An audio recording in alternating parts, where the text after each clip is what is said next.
Hello everyone, I am Ramya. I am working as an assistant professor in Maharaja Institute of Technology.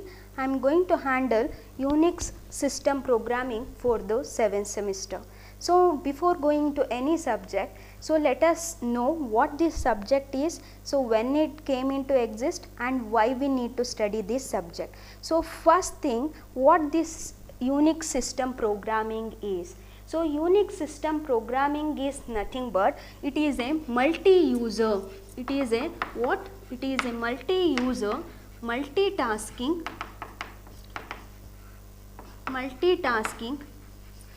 operating system. Operating system. So now it is a multi-user, multitasking operating system. So in a single word we can say that it is a one of the operating system.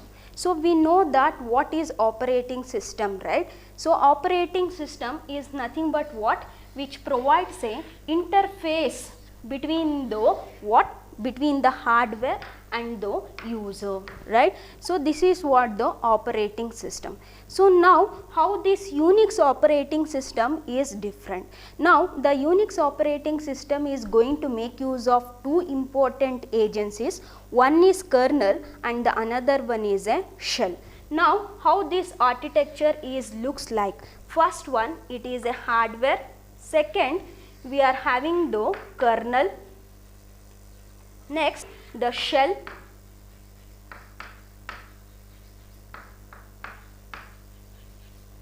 Next, the user is going to access this system. So now simple example with this I am going to explain. Now the user is going to enter any command, like suppose for example he is going to enter ls command, that is listing the files which are present in the Unix operating system. Now the user is going to enter this command and now the shell is going to interpret this command. So whether the ls is a correct command or not. So if it is correct, then only it is going to give for the kernel for the processing. Now this command will comes to the kernel. Now the kernel is going to process that command and it is going to give so output back to the user. So this is nothing but the how the Unix operating system is going to work. So simple words, that is the kernel which provides a interface for the hardware. Now the shell which provide an interface for the users. So now shell is going to interpret the command where the kernel is a core of the operating system. So which is going to give memory management, IO management, device management, all this operation will be taken by the kernel. So this is the architecture of the Unix operating system. So that is what the Unix system programming is. Now let us move on to the when it came into exist. So when it came into exist during the 1960s, this Unix operating system is came into exist and which is developed by the two person, that is Ken Thompson and the another one person is a Dennis Ritchie. So where they are developed? At AT&T Bell Laboratory. So during 1960, the Ken Thompson and Dennis Ritchie developed this Unix operating system at AT&T Bell Laboratory. So this is when the Unix operating system is came into exist. So next question is very important, that is why we need to study this subject. So there will be a plenty of advantage if you are going to make use of the Unix operating system.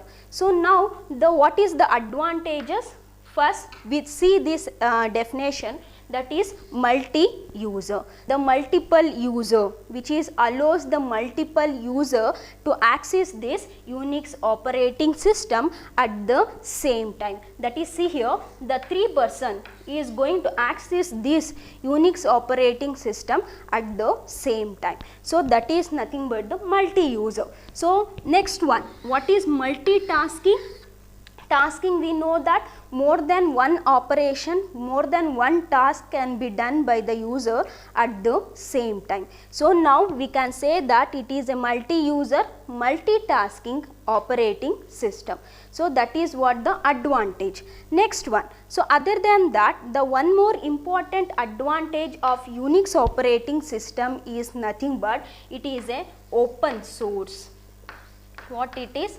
It is a open source. So what do you mean by that? That is nothing but the Unix operating system which is freely available in the internet. So you can download it and you can install into your system. So that is what the advantage of using the Unix operating system. So as a student, what you are going to expect from this Unix operating system? So if you are going to study this subject, so whether it will be useful for your career? Yes, definitely it will be useful. Why? Because see these two questions, that is I googled it. One is, what is the current job opportunity for the Unix? That is, if you are going to Google it, you are going to get the 24071 number of the jobs available, currently available for the Unix operating system. So now if you like to place for the top companies, what are the top companies the Unix operating system is going to make use? That is, the company currently using the Unix operating system like Amazon and the Apple, IBM, Red Hat. So all this company is going to make use of the Unix operating system. So that is what the advantage of using the Unix operating system. So what it is, when it came into exist, why we need to study this subject. So this is the three question we are answered. So let us study the first topic in the Unix system programming, that is ANSI C standard. So while saying this topic, we are familiar with the keyword, that is the C, right? So the C is nothing but what? It is a general purpose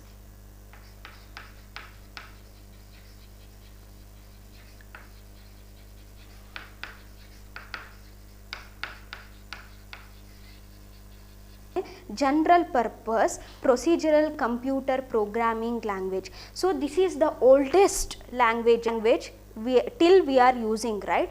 So this is the C standard. So what is this ANSI is nothing but? So ANSI is nothing but the standard, that is the American National Standard Institute. So we are going to call it as a ANSI. So American National Standard Institute gives the standard for the C programming language, that we are going to call it as a ANSI C. It is developed during the 1960 to 1980s. So during that time, the ANSI, more organization, that is ISO, International Standard Organization. So these two organization gives the standard for the C programming during the 1960s and the 1980s. So what are the standards? That is, it is going to give the K and RC, that is the standard, first standard they are given. Next one ANSI C, then ISO C. So all this is nothing but the standard for the C programming. So we are going to study the two standard in this topic. One is K and RC and the another one is a ANSI C. So this K and RC is nothing but the name of the two person. One is Kernaghan and the another one is a Ritchie. So this is the two person introduced the standard for the C programming, that what we going to call it as a K and RC.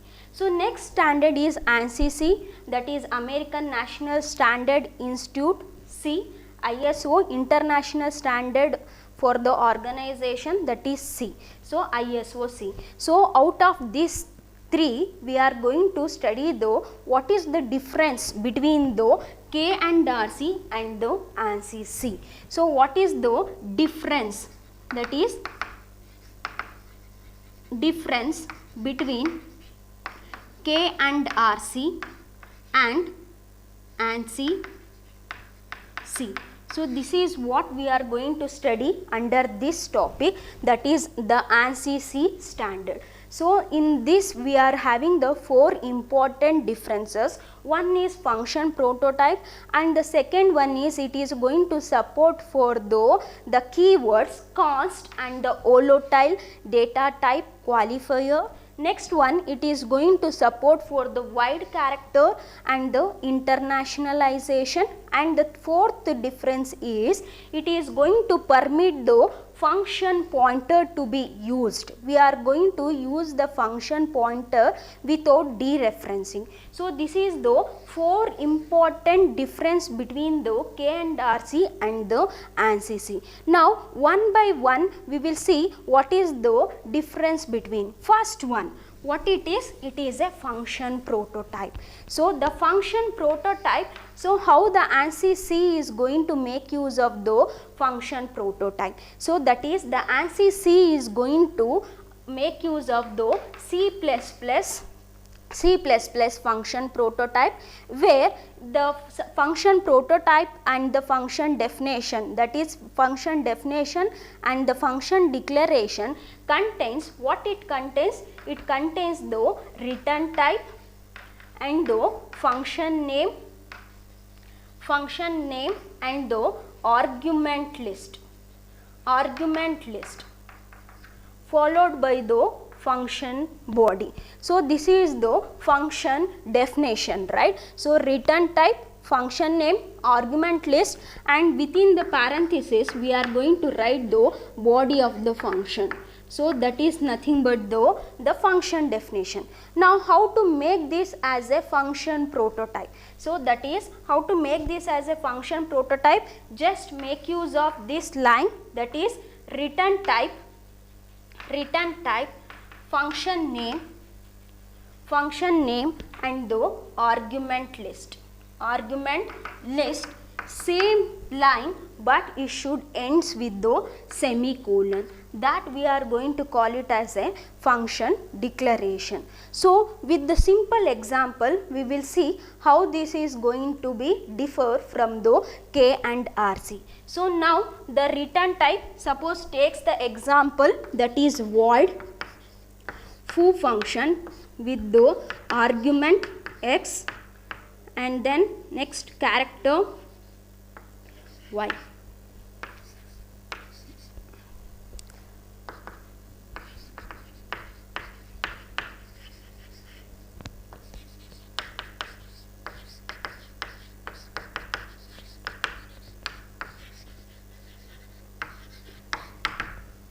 Now for the syntax we are going to write the example, that is void is the return type and the foo is the function name, and it is going to accept the 2 parameter int x and the character y with the function body. Now we are going to take this line and we are going to ends with the semicolon, that we are going to call it as a function prototype, right? Now K and RC is going to follow the C++, the function definition and the declaration. So in the C++ we know that it is a compulsory that you have to make use of the function prototype, that is the function prototype and the function definition, right? So you have to make use of this, that is function prototype. Why we need to write this one? Because to know the total number of the parameter, that is while passing the parameter by the user, whether he is passing the correct argument or not, whether the user is specified the correct return type or not, whether the function name is correct or not. So in that cases, to check that one we are going to write the function function prototype in the beginning, right? So without before referring this function, better to write the function prototype. So that will be supported by the which one, that is ANSI C, but the K and RC is not going to support this one. So user may pass the any argument. See here, the int x with the 20, 20.1. Now the user is going to call the function with the function name and is pass the two value, that is 20, 20.1. So this is an error, right? Why? Because the argument is not matching. Why? Because the second argument is a character type. Here we are send the floating type, right? So this is the error it is going to give. So in which one? In the ANSI C. But when the user is going to, if the user is going to pass this argument, so system may crash, right? So in that case, the K and RC is not going to strictly follow the function prototype. So that is what the first difference, that is function prototype. So let us study the second one, support for the const and the volatile.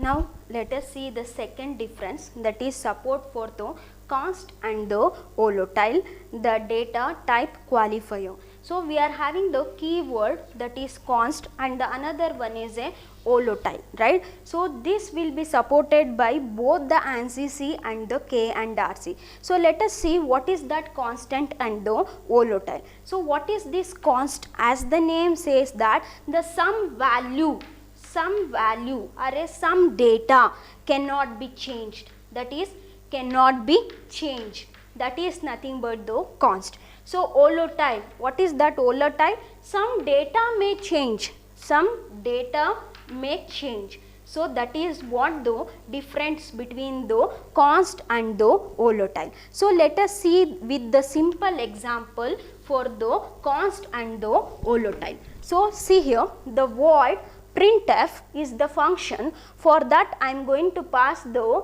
argument, that is const int x and dot dot dot. So this is the function name and the function prototype, and then after that, for that we are going to write the function definition along with the function body. See here, the important thing you have to know that we are going to make use of the const, right? So along with the data type we are using the const. That means that the whatever the value you are going to pass for the x, that cannot be changed, right? So that is what the meaning of the const. So one more thing here you can observe that, so we are having the 3 dots. See here, that is the 3 dot. So what it is, 3 dot is nothing but the ANSI C is going to support for this option. That is what it is, that is it is going to takes the variable number of the argument. So to specify the variable number of the argument, so user likes to send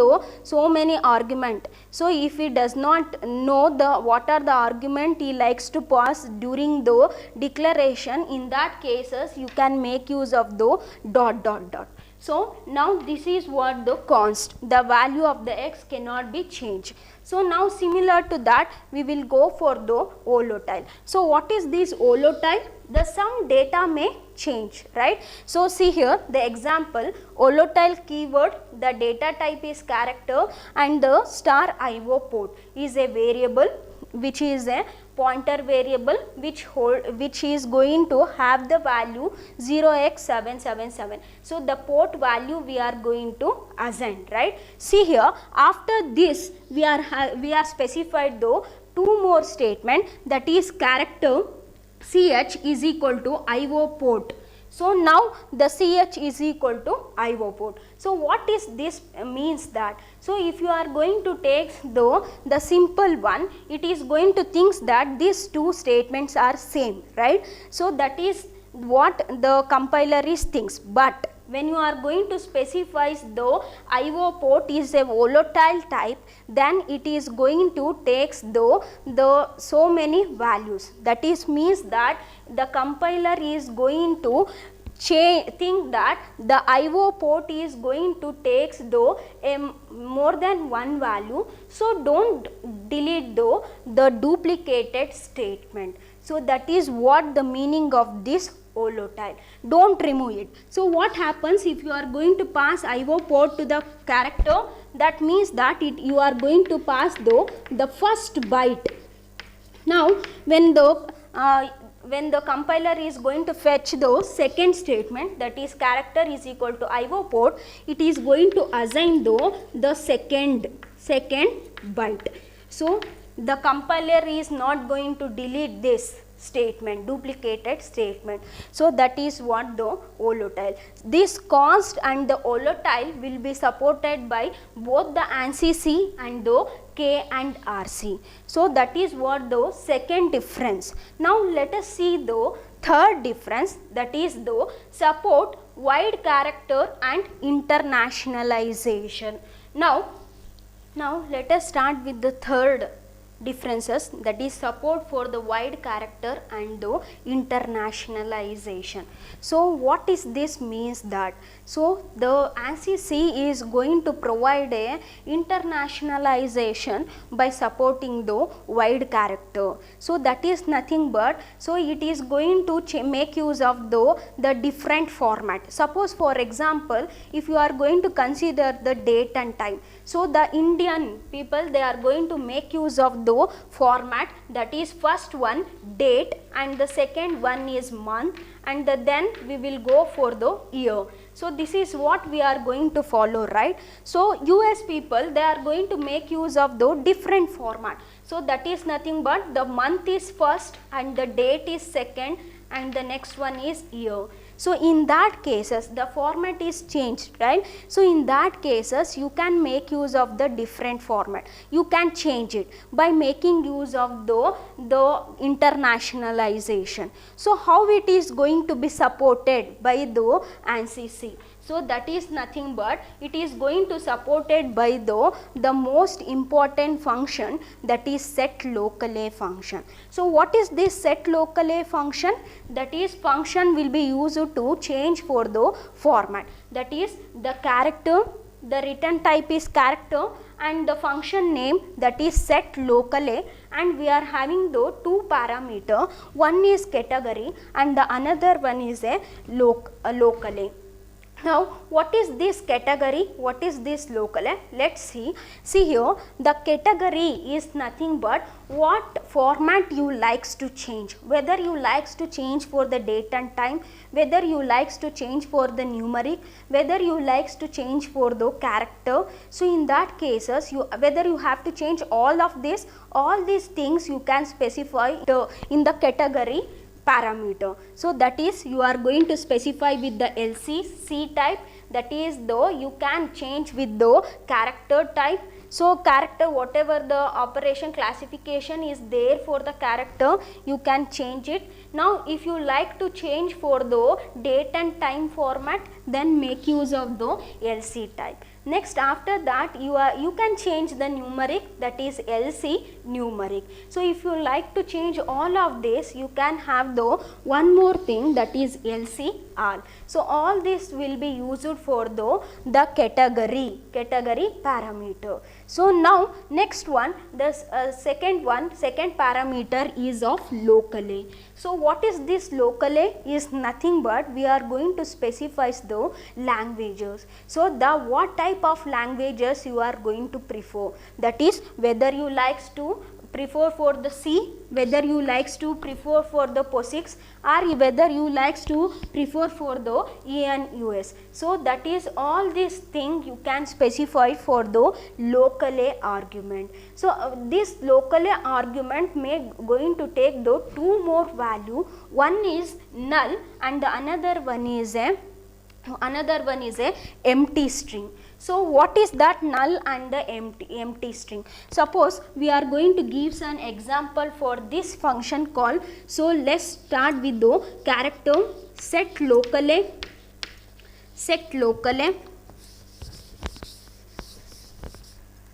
character set locale and then you are going to specify the category, that is LC all.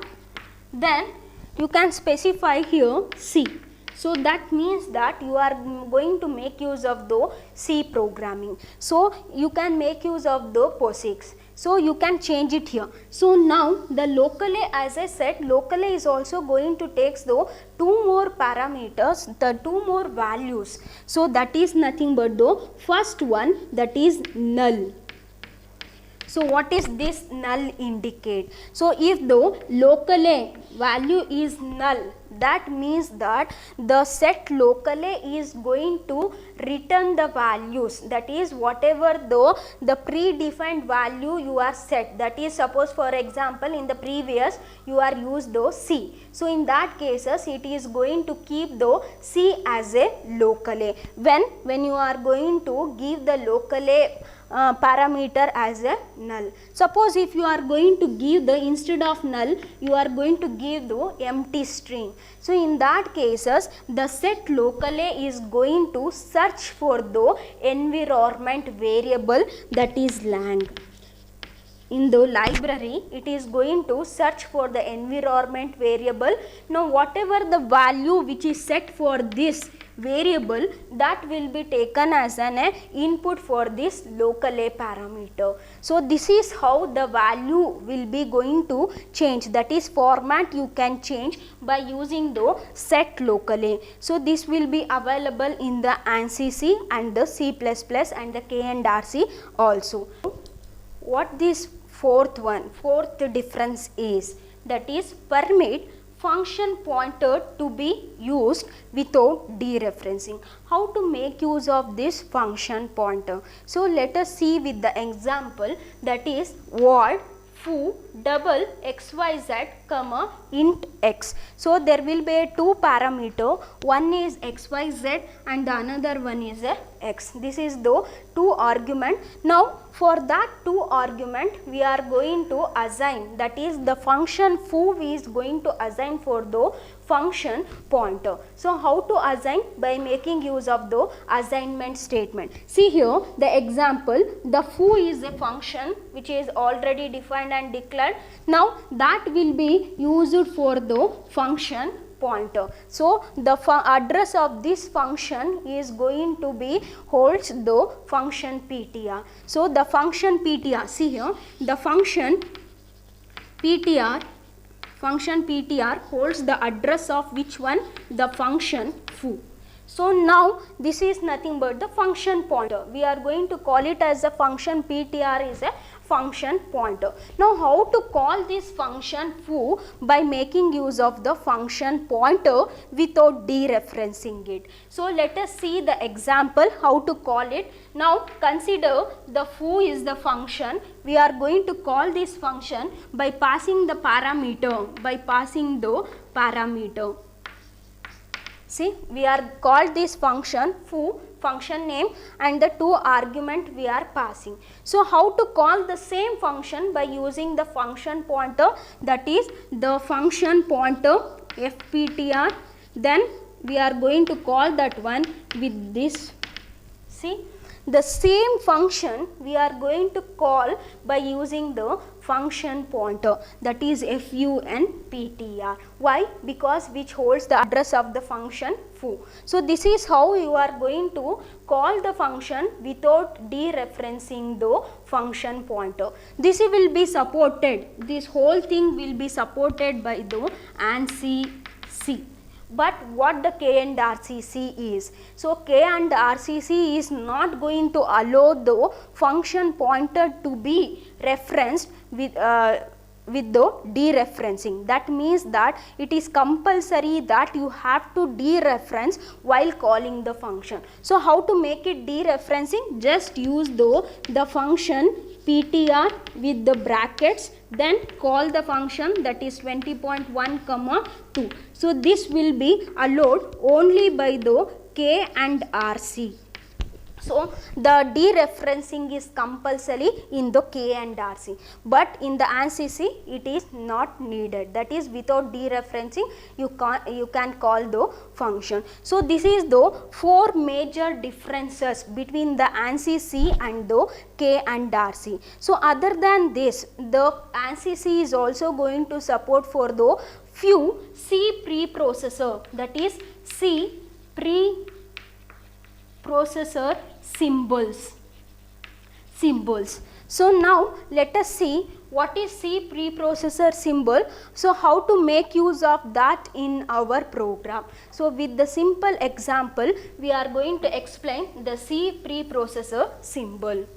Now the C preprocessor symbols. So ANSI C is going to support for the C preprocessor symbols, that is STDC. This value is going to return the two values, one is 0, so other one is a 1. So 1 indicate that it is a ANSI C.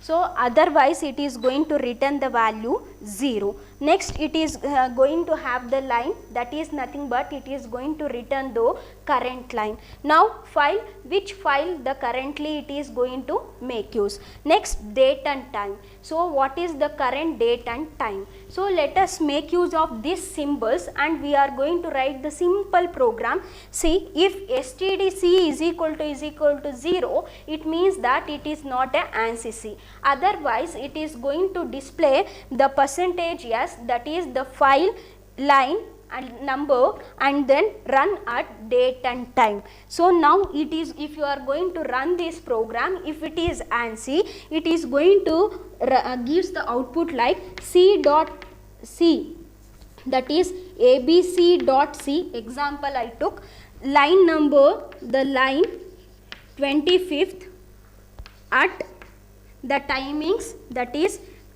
timings